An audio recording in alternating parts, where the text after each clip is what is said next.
السلام علیکم ورحمۃ اللہ وبرکاتہ۔ ناظرین کرام، آپ کا استقبال ہے، خیر مقدم ہے ایک اہم جانکاری کے ساتھ۔ وہ یہ ہے کہ کچھ غلط فہمیاں ایسی ہے جو ہمارے مابین پنپتی رہتی ہے اور ہم اس کو نظر انداز کر دیتے ہیں۔ اس میں سے کچھ غلط فہمیوں کا ازالہ آپ حضرات کے سامنے میں کرنے جا رہا ہوں۔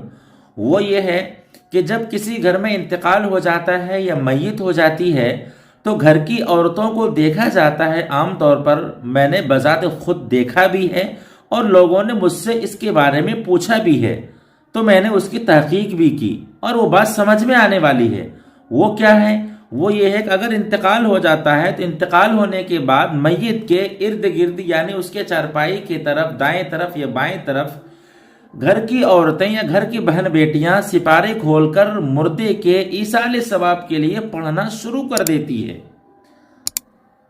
اس طرح سے عورتوں کا پڑھنا یہ عمل کیسا ہے؟ ظاہری طور پہ تو آپ کو لگ رہا ہے قرآن کی تلاوت ہو رہی ہے، تو قرآن کی تلاوت غلط نہیں ہونا چاہیے، مردے کی ایصال ثواب کے لیے ہو رہا ہے تو ٹھیک ہے۔ نہیں میرے دوستو، میری ماں اور بہنوں، اگرچہ ظاہری طور پر یہ عمل آپ کو لگ رہا ہے کہ عمل ٹھیک ہے، لیکن یہ عمل مناسب نہیں ہے، ادب کے خلاف ہے۔ وہ کیوں؟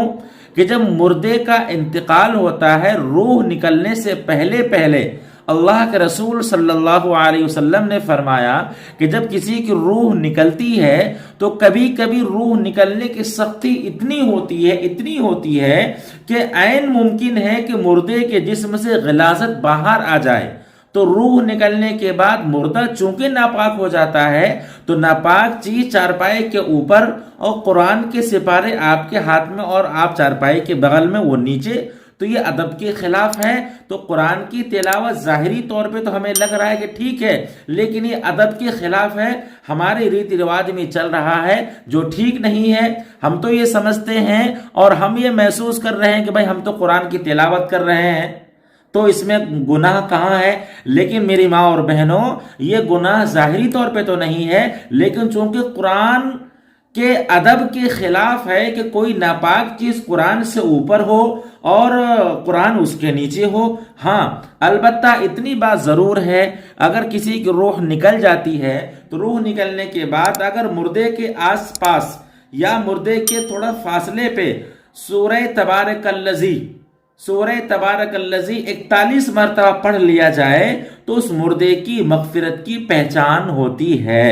البتہ اگر آپ قرآن کی تلاوت کرنا ہی چاہتے ہیں، سپارے پڑھنا ہی چاہتے ہیں، تو آپ دوسرے کمرے میں چلے جائیں یا دوسری منزل پہ چلے جائیں یا مردے سے دور ہٹ کے پڑھیں تو یہ تو ٹھیک ہے، لیکن عین مردے کے پاس بیٹھ کر کے قرآن کی تلاوت کرنا یا تسبیحوں کا ورد کرنا یہ ادب کے خلاف ہے۔ بجائے مردے کو ثواب پہنچنے کے ان کو گناہ ہوگا کہ ان کی وجہ سے قرآن کی بے ادبی ہو رہی ہے۔ دوسری اور اہم بات یہ ہے کہ جب ہم مردے کو لے کے چلتے ہیں اور مردے کو کفن دفن کر کے تیاری کر کے جب راستے میں لے کے چلتے ہیں تو وہاں پر کچھ غلط فہمیاں ایسی ہو جاتی ہے، کبھی کبھی ہم لوگ جذبات محبت میں اور کبھی کبھی جذبات میں آ کر کے کچھ ایسا کام کر جاتے ہیں جو آؤٹ آف شریعت ہوتا ہے۔ وہ کیا ہے کہ ہٹو بچو، یعنی عام طور پر راستے میں چلنے والے کو کبھی کبھی دقتوں کا سامنا کرنا پڑ جاتا ہے، کبھی کبھی دشواریوں کا سامنا کرنا پڑ جاتا ہے۔ وہ کیسے؟ وہ اس طریقے سے کہ جب مردے کو لے کے کچھ لوگ جب چلتے ہیں تو بہت دور جا کر کے کچھ راستے کو بند کر دیا جاتا ہے کہ بھائی فلاں کی میت آ رہی ہے یا جنازہ آ رہا ہے۔ اس میں کچھ لوگ اگر ایسے ہوں جن کو ایمرجنسی اپنے مقام پر پہنچنا ہو یا ضروری ان کو اپنی جگہ پہ جانا ہو تو ان کو حرج لازم ہوگا، اور اگر کسی کے ذریعے سے کسی کو تکلیف پہنچے تو شریعت یہ منع کرتی ہے۔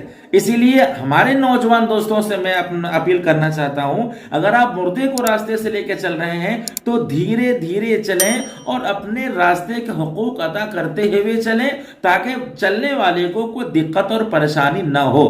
دوسری بات اسی میں یہ ہے کہ ہم جب چلتے ہیں تو لوگوں سے کہتے ہیں یا لوگ کہتے ہیں بھائی پڑھو کلمہ لا الہ الا اللہ محمد الرسول اللہ صلی اللہ علیہ وسلم، تو زور سے کلمہ پڑھنے کا یا زور سے کلمہ پڑھنے کے بارے میں کہنے کا کہیں سے کوئی ثبوت نہیں ہے۔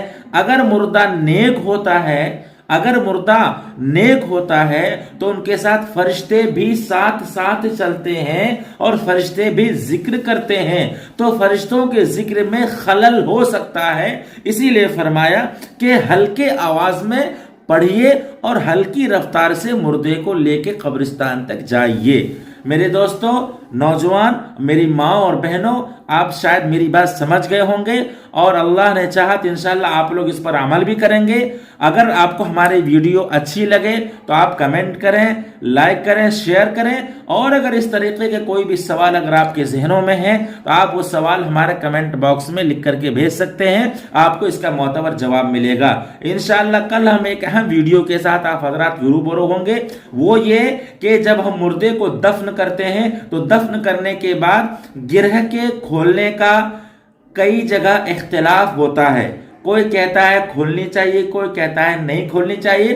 اس سلسلے میں انشاءاللہ وضاحتی گفتگو آپ حضرات کے سامنے ہم کل رکھیں گے قرآن و حدیث کی روشنی میں۔ جب تک کے لیے میں آپ سے وداع چاہتا ہوں۔ السلام علیکم ورحمۃ اللہ وبرکاتہ۔